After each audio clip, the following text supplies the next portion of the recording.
Should it be it? Hello, everybody. Good evening. I didn't tell my wife that I was going to switch over. Good evening, everyone. We are live, and I think we are live on YouTube and on Facebook simultaneously, which is something new we're trying. So that's why we are not on our normal YouTube page, which is what I want to do quickly is just share this as well to a page, because I'm trying this out, because with this program we have to do it on my personal page. How are you doing, babes?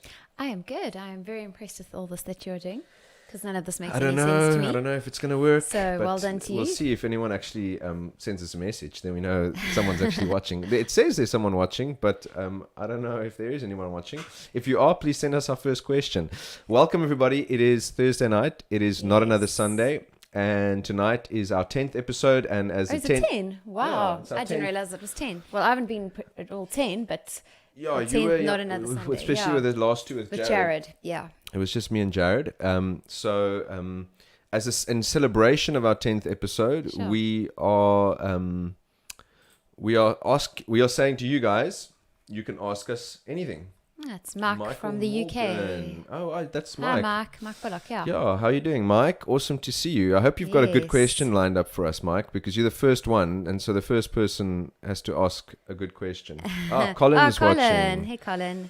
I'm just checking to see that it's looking good everywhere, on all sides, because we wanted to use this Restream, which is just a different application, and just seeing if this is working, and also because we can do this both on Facebook and YouTube at the same time, and we can get your chat in here, which is quite cool.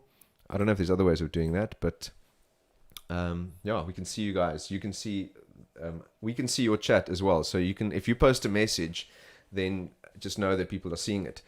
No pressure at all. I feel nervous when family members join. I've seen Colin's name there. They won't hold back. Other people have some I don't know. tact. I don't know. Someone was messaging me today saying, they're trying to think of what question really? to ask. So I said, please just don't ask an embarrassing question. Yeah. It says ask us anything. We didn't say we will answer anything. That's true. Good point, yeah. So there is a caveat. It doesn't. And as you're about to click start recording, I suddenly started thinking of all the things I don't want to discuss. I was like, should I write you little notes? Let's not talk about that. Yeah, we'll see. We'll see how that works out. Yeah. Guys. Good evening to everybody. Bet you guys are praying. Oh yes, Nathan. Yes. No, Nathan. When I did this, when I was planning to do this, and I sort of, at first I thought I'd do it on my own. I wouldn't force Roxy to do this with me.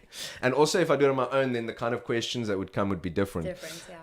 I especially thought of Nathan and thought, if Nathan is watching, he'll give us some weird question. So guys, please fire away with a question if you have a question. Otherwise, we'll just chat about random things that are happening in the world. Yeah. Sure.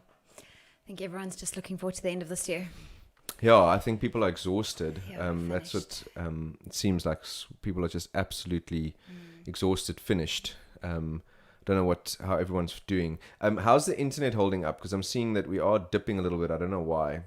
So just let us know if the signal is okay. I'm not sure if it's coming through nicely on your side. How are you? I'm good. I'm good. I'm very good. Yeah. I did a really fun recording with Richard Anderson. He was going to watch actually, but he's got a meeting on tonight. So you guys can look out for that. That'll be up sometime. So what we're going to be doing as well with our Thursday evenings is sometimes it'll be live like this, different live things. And sometimes they will be pre-recorded, which will still air live. In the sense that it'll be a premiere both on YouTube and on Facebook, and I'll be in the live chat, and the guests might also be in the live chat. So it won't always be live, but there will be live interaction even on those. Sorry, I was laughing while you were speaking at Nathan's comment about shall we head to Tin Roof later. That was the club where all those teenagers who do not social distance, and I think there were 30 odd cases of COVID after one night at Tin Roof. And then the Department of Education had to release an official statement to all parents to remind them to social distance their children. Is Tin Roof in Claremont? Oh, is it a club in Claremont? Because does that club still exist? If it's the same club that when I was a young person and we sometimes frequented. In fact, my brother-in-law that's here, Colin Chevelle, I went to that. No, I don't know if it was Tin Roof. Colin, I don't know if you can remember. Well, one of those clubs in Claremont. I went there as an underage person with my brother-in-law and my sister. Colin. So that's bringing back memories. So, Colin. Okay, here we go. Some questions. Yes, it's Claremont. No, it's yes, it's in Claremont. Okay, so and it's still there all these years because I think all the clubs that we used to go to, I think, are gone now. I mean, you didn't go to those clubs because you were in Joburg clubbing, but yes, we did go to clubs at times. Back in the days when we were young and could stay up past 9:30. Yes, yeah, that's true. We nickname our mattress the town, so that when we go to bed, it's bedtime. Yeah, we hit the town after 9:30. No. Michael, thank you for a question. Because I was going to start talking about politics now, so I'm glad you've steered me away because I was about to get into Continental Drift. Was that where we went, Colin? Sure. I don't even know. Is that the name of a club? I don't know. Colin knows. Colin went there many times, more than me. What is your highest high and your lowest low since March 2020? That's a great question. Babes, you can go for it. You can go first. You can the highest high and the lowest low was lockdown. It was the best, but it was the toughest. But during lockdown, like during what lockdown, during that whole lockdown time, what has been the really the I'm talking strict lockdown still, when we literally could not leave the house. So we tried to get into some routine every day. So Martijn would work in the morning, then we'd have lunch together as a family, and I would then work in the afternoons. And whichever one of us would have the kids at the opposite time. But we try to create special times during the day. So afternoon, 3:00, we'd have afternoon tea and cake time. So we had cake every day, practically. And just creating those rituals with the kids was really special. And then we started doing, also during lockdown, Friday family night, pizza and movie night, and it was really special for the kids to have watch their first movie, and we even used the projector and projected it on the wall, and it was just special to really create routines and rhythm in our lives where it wasn't just go to the next constantly, laughs from one thing to the next, and just to slow down and have those special routine and rhythms with our kids and spend that time with them. We have a very, very active 4.5-year-old. So we jumped on the trampoline endlessly during level 5. Trampoline was a savior. To get rid of his energy level, and just special times jumping on the trampoline with him and tickling him and whatever. Those things that you don't, sometimes life just gets too busy for and you don't stop and enjoy it. So that was the highest. The lowest low was, I think for me personally, was just dealing with a bit of some anxiety issues during level 5. Yeah, I'm just watching. Our internet is not playing along at the moment, so I don't know if you guys are watching us. I don't know why it's doing that. It's been absolutely perfect for days and days. So I pray for our internet. I think let me start with lows. I really will battle to actually think of a low since March 20. I mean, there have been lows, but this is a difficult thing to say because I know that a lot of people, it's been a really tough year, but it's actually been, it's been a great year in many ways for me. I think the low point was probably, or has probably been seeing the way I think the world has sort of deteriorated in a way, like the things I'm seeing happening in the world, even just the polarization in the world that's happening because I think lockdown has sort of, or the coronavirus sort of highlighted things, and seeing just how people are just fighting with each other. But in a way, I think almost in South Africa, maybe it's drawn us closer together, although I'm not saying that all tensions are resolved. I think there's many tensions. So I haven't really personally had a massive low, I think, in this time. No. There have been low points, but it's been actually been really good.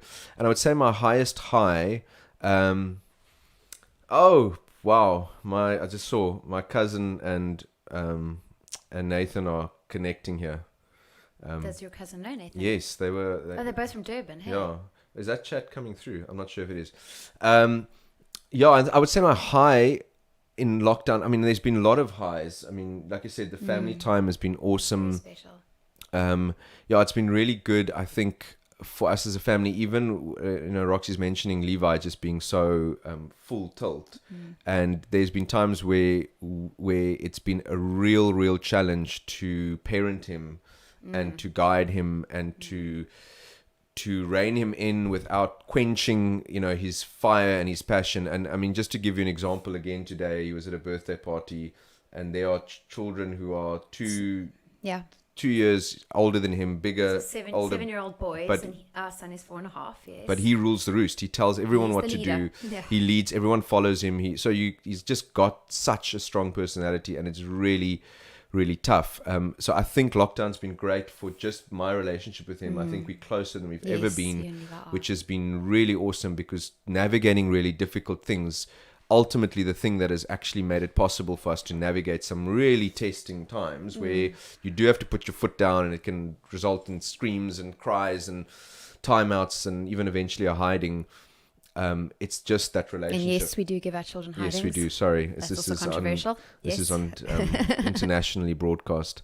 But it's just that close, intimate relationship, and just connecting on a really deep emotional level that has actually made it possible to see that stuff through. And I don't think it would have been as close if it wasn't for lockdown time.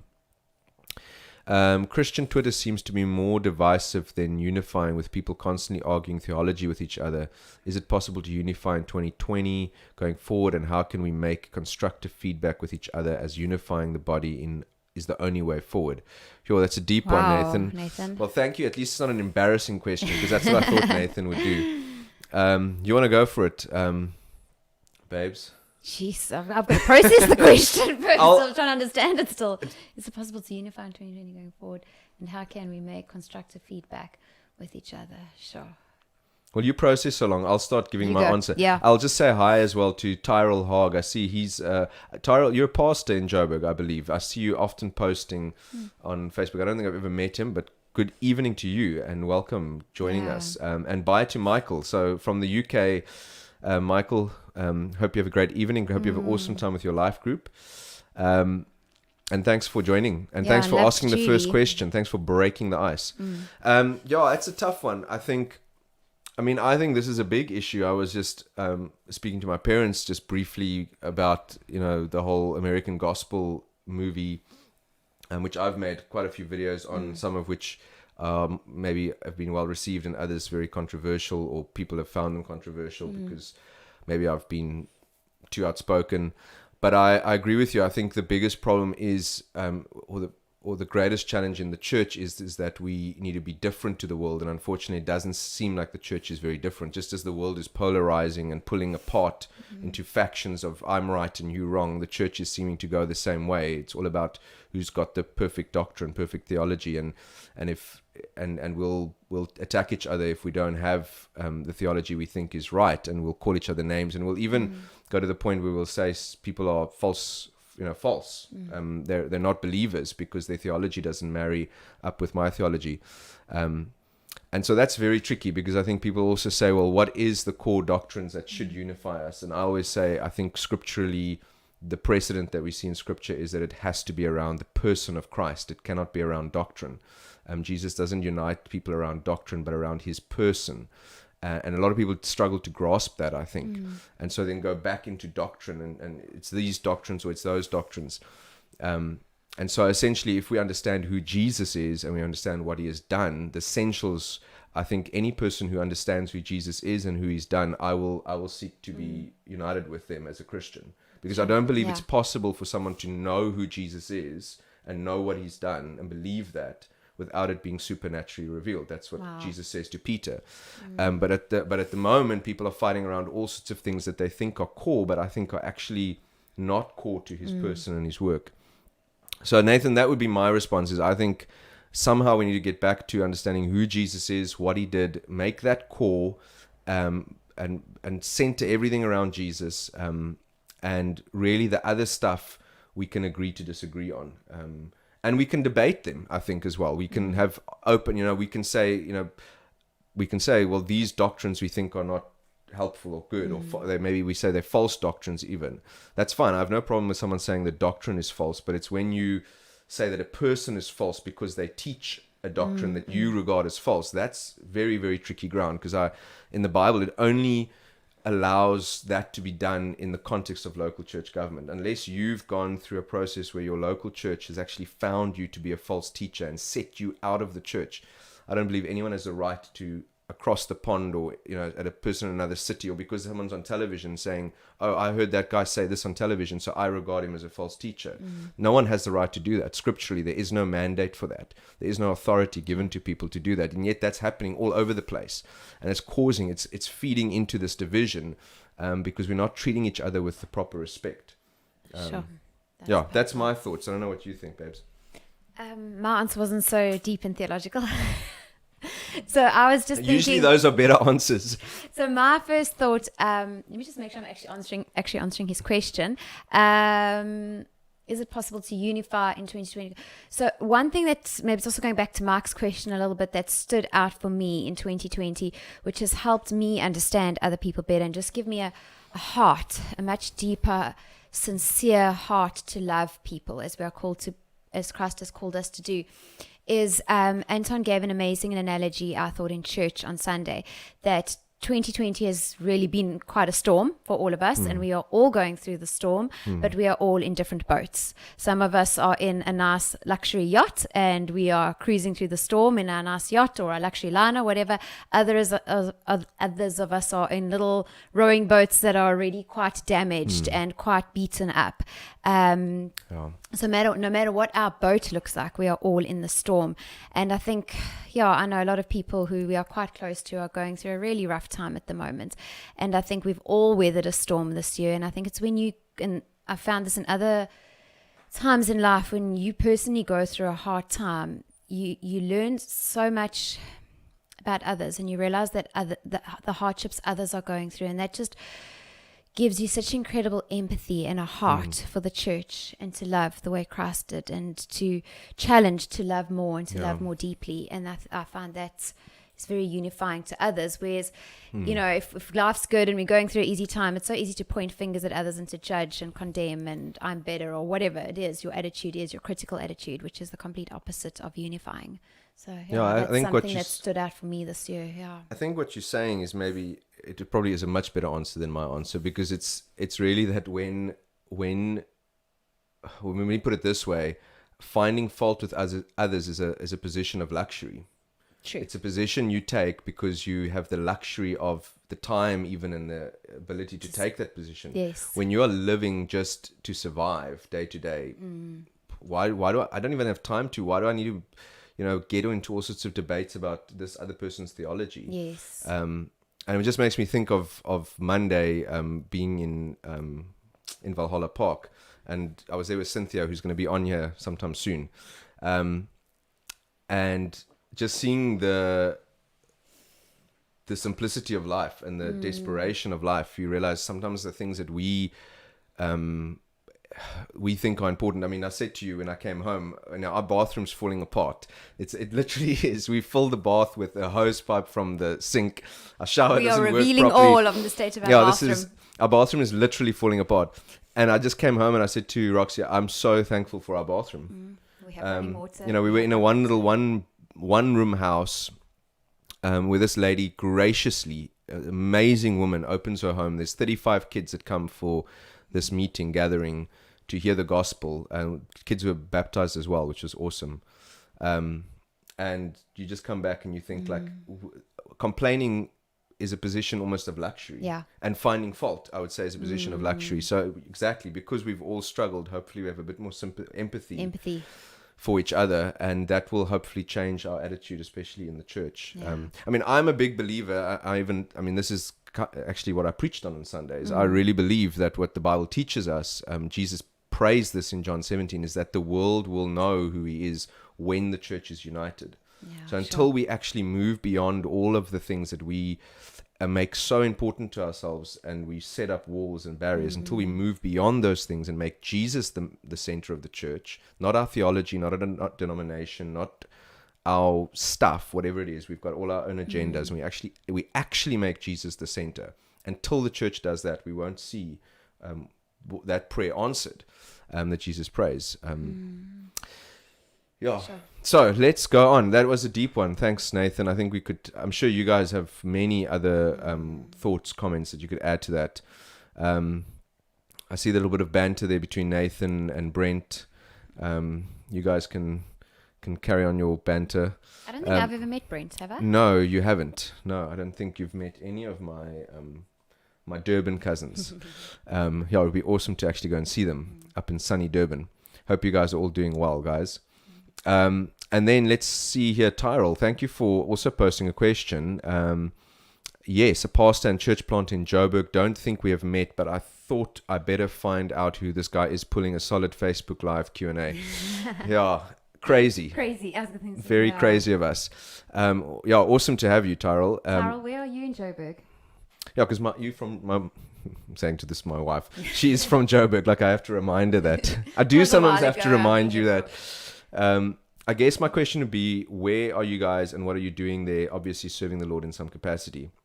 Yeah, so do you want to start the answer? We are in Cape Town Stay in front. Everyone always moans at me. I never talk in front of this thing. Yeah, sorry. Just stay in front of it. That's all. We're in Cape Town in the South Peninsula. I don't know why internet. What do we do? What do we do? That's a question. Yeah, we run after our children. Yes, we have two little kids, ministry. A 4.5-year-old and a 6-year-old. I am a teacher.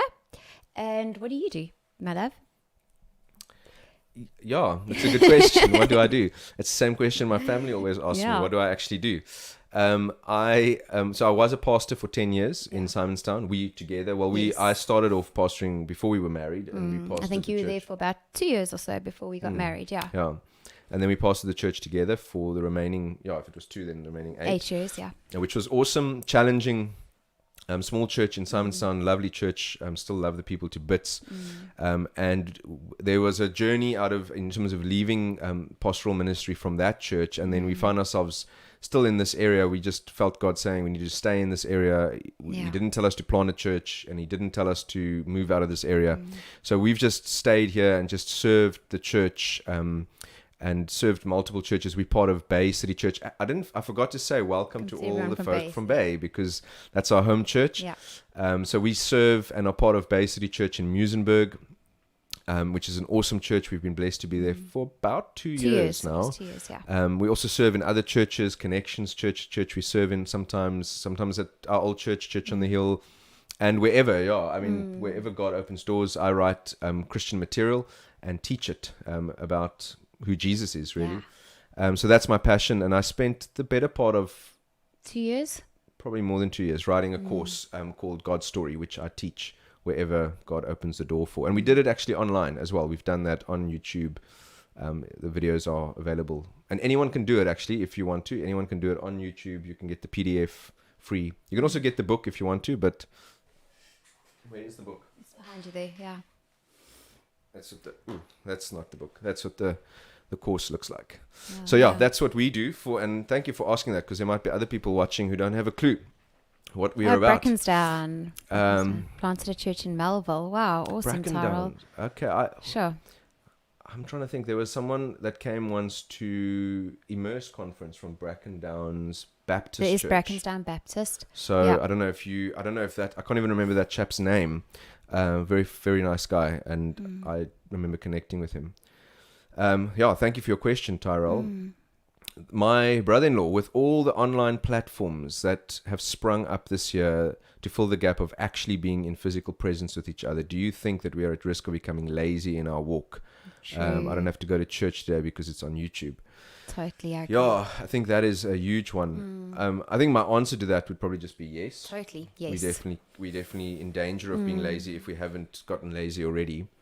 So we went back to church 2 weeks ago, and physically back to after lockdown. Our church opened up again physically, and I was just so overwhelmed. Well, no, the church opened up 3 weeks ago, but we didn't make. Yes, so we will be honest. The first week of church, we weren't back at church because we didn't register on time, and it filled up.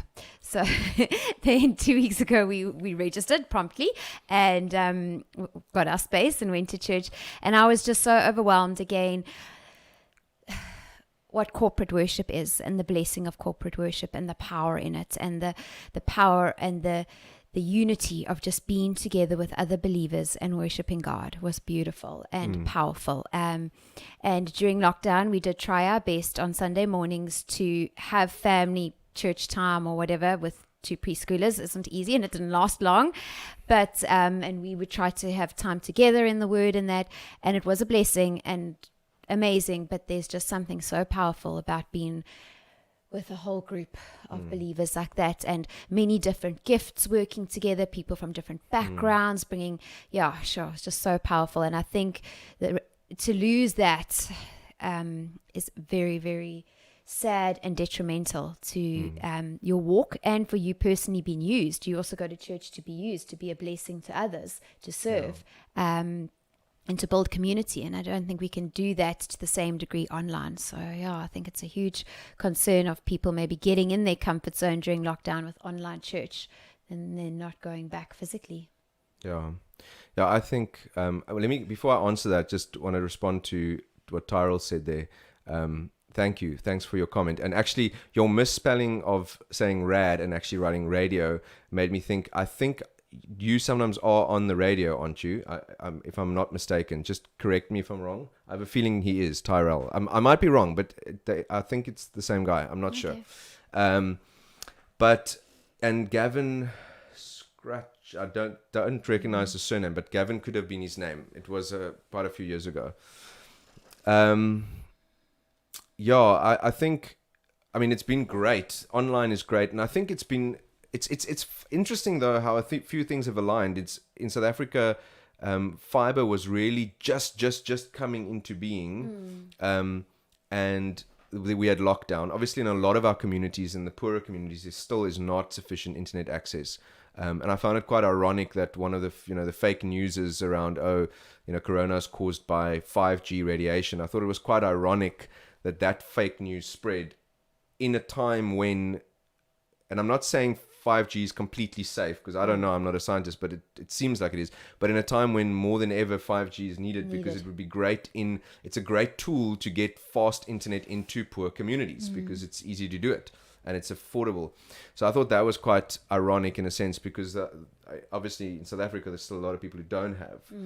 But it's been a blessing that a lot of people have had the online. Yeah, no, it has been a blessing. It is a blessing. I started doing a God Story course with the church just as lockdown started, and then we were able to take it online, and I didn't think it would work, but it worked amazingly well. God pushed us into doing that, and that's even how all of this came about, because I started getting set up to do stuff online more. So there has been a blessing to that. But I agree with Roxy, there's absolutely nothing that compares to being, so the last 2 weeks just being together in church with other believers, social distance, so we had half the people there, but still 250 people in a hall, worshiping Jesus, connecting. It was just phenomenal. And I know Mike's gone now, but for guys in the UK, I think things are locking up again as the cases are increasing again. So I don't think there's anything that quite compares to that. And I think it is a danger to get complacent and not seek out physical gathering. Now, even when I was doing my conversation with Richard today, and we were just chatting, and afterwards we chatted, we were just saying how important it is, just the being together and talking. So it sharpens each other. Someone says something that sparks something in you, and it challenges something again. And there's that human interaction. You can't get that from a book. You can't get that from online. I think the most important thing as Christians that we must do is read our Bibles and pray. Those two things are the most important. But the third one is so close to those two, which is be together. And I also think as Christian parents, we have a responsibility to to have our children exposed to things of the Spirit, and to have our children present when people are worshiping God and the Spirit is there, and when people are giving words. And I want my children in that environment. I want them to be used to that. I want them to yes, of course, so much comes from the home, and you know what we teach them spiritually, what they see through from us spiritually, that is so important. But I want them to be used to experiencing and part of their walk with the Lord, corporate worship, and what comes from being with the body and connected with the body, and making friends and that sort of thing. I feel that's so important to have our children in that environment. I think it's beautiful. I remember once someone from Bethel, I don't know if it was Bill Johnson, but they were saying something about years back that whenever there was just an incredible time of ministry where the Holy Spirit was moving so powerfully. They spoke of some pastor who would just pause everything and would say, let's get the children in the building. And they would go to the children's church or whichever building the kids were in and get the kids in there where the Spirit was moving, the children must be. And I just think that's so powerful and beautiful. For kids. And we've seen that. I mean, just in the last while, just even at Bay, when, you know, God's been ministering in a powerful way, if there's something happening, there's something that comes over the children. Yes. Especially when they come back into the service, when they've come from Sunday school, and there's just something that changes. There's because it's God's presence. Yeah. And they know, they can also sense that. They don't maybe articulate that, but there's a sense of that. Yeah. Which is huge. Totally. It's beautiful. I was just speaking to Ham this week, and he was saying, you know, they had prayer meeting again in person, and just became like a ministry time. And he said that's, you know, they've had so much word, because you can do a lot of word like this, and they've had, you know, worship, and their worship has been amazing as well. Their team has done amazing stuff with worship online.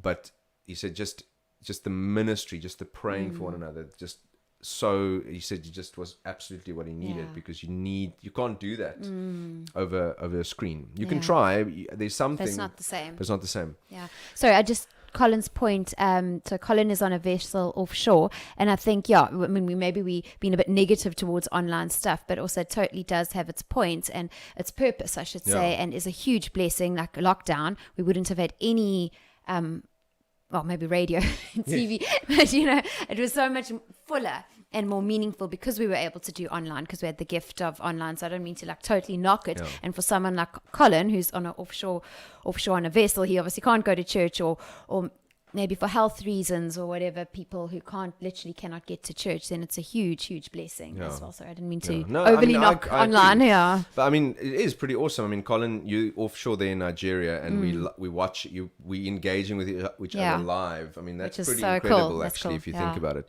Hi Tracy. I see Tracy. Hey, Tracy. Tracy's the first person that has commented from YouTube. At least we know it's working. Thanks, Tracy. Yeah, thank you, Tracy. I don't even have the YouTube. I don't have anything on here because the internet's just being so shaky. So I've just turned off any additional stuff. Actually, just want to close these as well. Guys, there is a half an hour left of this episode. So what I want to encourage you to do, if you are watching, please do share this video right now on Facebook, because then we can maybe get one or two more people joining us, and they could maybe ask a question, and we can finish off our last half hour with some other questions. If you guys have questions that are watching, fire them in, but please do just take a moment and just share this video, like it and share it. It really is the best way for other people to get hold of it. They can choose if they want to watch or not, but if you've shared it, at least it gives them the option. So please do that. Any other questions from the guys who are watching at the moment? I don't think there was anything that came through.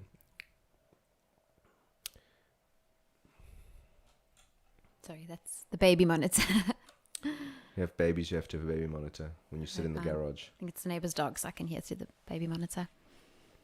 How's the internet been on your guys' side? Because it's been going up and down like crazy here, but somehow we haven't lost a connection. Ilana. Awesome to have you guys with us. What makes you come alive, or what do you enjoy most as a teacher of the word? Wow, that's a great question, Ilana. Can I answer the first part? So what makes you come alive? He is definitely in his element when he's preaching and afterwards. It's his gifting, and when he walks in his calling, there's a part of him that comes alive. in such a beautiful way, which I think is so powerful. Of how when we do walk in our calling, that God's spoken over us, how we are just, in our fullness. Yeah. Yeah, I think. Sorry, thanks. I stole the question. No, thanks, babe. I think you know it probably better than I do. It was weird because so I preached the last 2 weeks at Bay, and Ilana is one of the elders at Bay, and it was sort of a weird thing because before preaching, and we hadn't been back to church, until these 2 weeks, and I was very excited about the 2 messages that I would be bringing. But having done a lot of teaching online and been busy, I've sort of kept myself busy in a way, but I hope it's been beneficial to other people. Oh, Rod's joined us. Awesome, Rod. Great to have you, Rod. Hey. And I sort of almost had this feeling before the first Sunday of like, I don't know if I really even missed preaching like live. Like, I don't know. I mean, it was sort of you're sort of in a weird space. It might be the same thing that Colin was talking about, that we can get so complacent that we, think, oh, do I really miss being in church? But until you're actually there and it's live and the people are there, and I mean, some of the guys I've helped and coached in their own preaching, I always say to them what I've been taught, which is Percy's taught me in preaching. I mean, I went to seminary, but I've learned more about preaching since then. I mean, seminary was great and you learn a lot of things, but Percy always taught me and always spoke of, don't prepare a message, prepare yourself. Wow. And the idea of that is really that if what God is wanting to say is really prepared in your heart, then you can be fully present in the moment. And you can't do that when you're preaching at a screen. When you're preaching at a screen, you just bring a message. When you are preaching in front of people, you can sense where people are at. You can read where people are at. And if you've prepared yourself and not a message, then you don't have to go with the message. You go with the Spirit. You can go with how the Spirit unfolds that. And that's been so much fun these last 2 weeks, is just being with people, that's awesome. Getting the response from people, and just sensing the Spirit's moving in the midst of that. So that is something I probably enjoy most of all. And I think I'm not a funny person. I'm not necessarily like... You're not Nathan. I'm not Nathan. We laugh a lot. So I would never be a stand-up comedian, but I love watching stand-up comedians, and I can relate to them because there's a similar sense of just being in the moment. But the beauty of it is you